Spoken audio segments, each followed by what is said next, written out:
کۆمەلگەها شەهید فاخر مێرگەسۆری بە ئالیکاریە فۆندا فاخر مێرگەسۆری سەردانا کامپا دارەشەکرانê ya penaberên Rojavayê Kurdistanê ya bi ser bajarê Hewlêrê ve kirin û alîkarî bi ser zêdetirî 105 malbatên Kobanê yên ku li wê kampê bi cih bûne û bi taybet pîdiviyên zarokan belav kirin. ئێمە وەک کۆمەلگای شەهید فاخر مێرگەسۆری بە هاوکاری ڕێکخراوی فاخر مێرگەسۆری ئەمڕۆ سەردانی هەردوو کەمپ دار شەکران و هەروها هەرشەممان کرد بۆی لە نزیکەوە ڕەوشی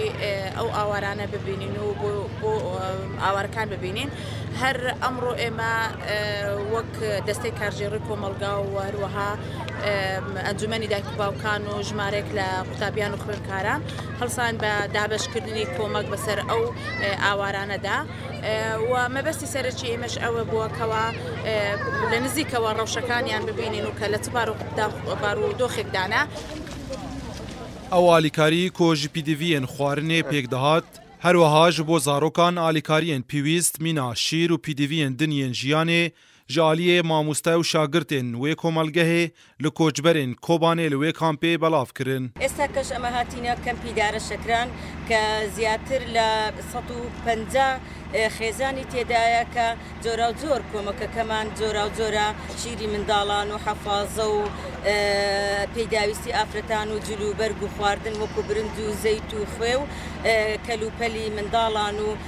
کەلوپەلی پیاوان و ژنان و ئەو پەیداویستیانەی کەوا خێزان پێویستیتی بۆمان هێناون و ئێمە قوتابیانی قوتابخانەی فاخر مێرگەسۆری هەڵسان بە ئەنجامدانی کاری خێرخوازی بۆ ئاوارەکان کۆمەک و هاوکاریمان کۆ کردەوە بەسەریاندا بەشمان کرد.